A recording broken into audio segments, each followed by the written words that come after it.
Now let's dive deep into this big LGBTQ story for today. I'm Bishop Darrell Watkins, and let's queer up the USA view. Progressive think tank says we should drop these three phrases immediately to survive MAGA attacks. A progressive-leaning centrist think tank is making headlines by telling Democrats to stop using dozens of common social justice terms, including LGBTQ+ ones. Third Way, a Washington-based group, has released a new memo identifying 45 words and phrases they say are, quote, profoundly alienating, end quote, to voters. Their advice: drop them immediately if Democrats hope to stop the MAGA movement and win over everyday Americans. The list includes phrases familiar to many in our community, terms like cisgender, deadnaming, heteronormative, and even LGBTQIA+ itself. Also on the chopping block are social justice staples such as privilege, systems of oppression, intersectionality, and microaggression. The group memo states, quote, for a party that spends billions of dollars trying to find the perfect language to connect to voters, Democrats and their allies use an awful lot of words and phrases no ordinary person would ever dream of saying, end quote. The group claims that while the intent of this language is inclusion, the effect sounds elitist or enforcers of wokeness. Third Way insists they are not policing speech, but urging Democrats to use words that invite conversation rather than repel voters.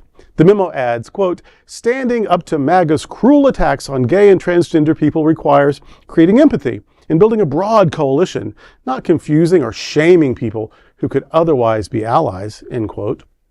As the memo is out, critics point out the irony. While Democrats debate dropping words, the current Republican administration has banned more than 250 terms from federal communications, including those acknowledging LGBTQ+ lives, racial discrimination, and climate change. The fight over language is becoming more than just semantics. It's about survival in the culture wars and the 2026 elections. The memo itself is a microaggression. I was angry the minute I came across this story. Because what I hear, now they're trying to do a good thing. I know they're trying to do a good thing, although they have a different definition of progressive than I do. But they're trying to do a good thing. And but what I hear from what they're saying is, we will do better in elections if we'll just go back in the closet. And whether that's the educational closet or the justice closet or the queer closet, if we will just go back if we will assimilate, that's the problem. And this has been going on since the 50s, the in-your-face people and the suit and tie people, and it's always been back and forth. And this is telling us, you people with all of your psychology and sociology and political science, you're killing us. Shut it up a little bit. And I think that's an insult to middle America. I think that's that people don't know what words mean, I'm going to pray for a moment. It is incredible to me that the suggestion seems to be, I had to vote for a rapist because of woke language. That just seems ridiculous to me. I had to support a convicted felon because of acronyms. I had to support a self-admitted predator because of, intersectionality, whatever that is. I had to vote for the guy who incited an attack on the Capitol because, trans.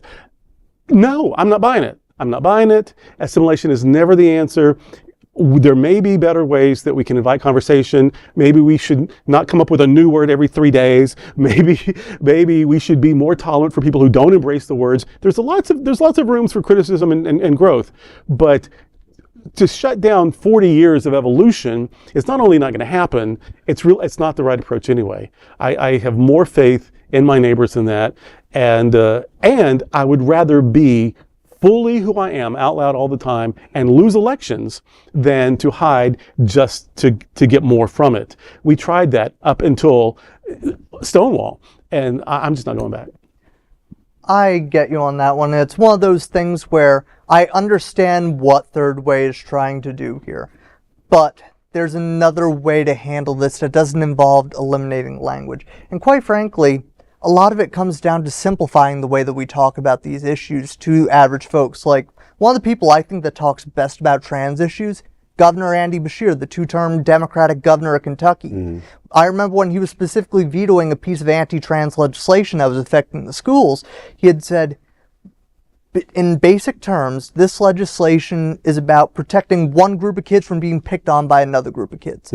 We sometimes forget and I'm just going to say it as a Democrat himself, we sometimes forget that we sometimes have to simplify our language to meet people where they are. Like, do people necessarily understand intersectionality or all that stuff when you go into rural West Virginia? No. But if you talk about different backgrounds and how we should all be getting along in a simpler term, you communicate better on through. It's all about knowing your audience and the people that you want to communicate to in order to broaden your base and broaden your coalition. I find, though, that if you define terms, that helps too. Because people are always telling me, because really our vocabulary is shrinking just across the nation. And so I'll say a word that I learned 40 or 50 years ago, and nobody knows what it means anymore. Well, I don't want to unsay it. I don't want to forget it. So, but if I think it's one of those words, I will explain it. So if I say, I have a hermeneutic of suspicion, and I'll say, what I mean is, I am suspicious of these things, that I don't take it as it comes to me.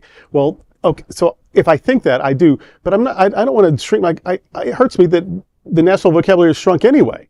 So, but if I do think I'm using a word that, that they wouldn't know in the 8th grade in West Virginia, I do try to define it and then not maybe overuse it after that. But I don't know. We do have to be clearer, but I don't know that shrinking the vocabulary, which is happening on its own, I don't like that. I mean, I see this as two distinct groups. We're talking about politicians who are running for office, and we're talking about using it in our own culture. I think using it in our own culture is very different. I think that a lot of times politicians cling to these buzzwords and use them in a way that is off-putting because they're looking to gain favor with different groups. And I do think that overuse of those, if you're not speaking to that community or to a group that's going to understand that, it doesn't ring true to people, especially if you're a politician not speaking from the community. If you're a white cisgender male and you're speaking to a black church, you might have a different approach than if you were a black pastor in a black church. You're going to speak differently. So I think the audience makes a big difference. And I do think that our community, and I've been in a lot of spaces where, we have to also be more forgiving when people don't understand 100%. what the language means and not use it as a weapon against people. Exactly. And there is a big movement of people that do use some of this language as a weapon. If you say LGBTQ and someone says, oh, you didn't say IA, if you misgender someone as on accident, that's very different than purposely misgendering someone. Or, if you're in your speech, you're referring to something. I agree. Tell the story more than the term, because I think the story is what connects people and makes people think that, again, the issue is actually palpable. The terminology may be off-putting. If people makes them feel uncomfortable, tell them the story of what's happening. I also think that integrity has a lot to do with it. If people are just using someone else's word to make a point, you can smell that. You can feel that, you know what I mean? And you said these politicians, and it just occurred to me, there are so many politicians that I know that have been not only in politics 40 years, but in the same office for 30, 40 years. And so, when you're grabbing at straws to hold power like that, that is also part of the problem. Again, back when we got to learn some history, there were the gentleman farmer and the school teacher and these people who would run for Congress and be there for 8 years and then go back to their lives. It might be very different if those people used anywhere in the world because they were using their word from their community. But for career politicians to always have to figure out what are the people going to like, well, it's because they're not from the people anymore. Yeah, that is true. Well, that is a big LGBTQ story for today. There is no other queer nonprofit media platform like this in the entire world. Support our LGBTQ stories by subscribing to and sharing Queer News Tonight.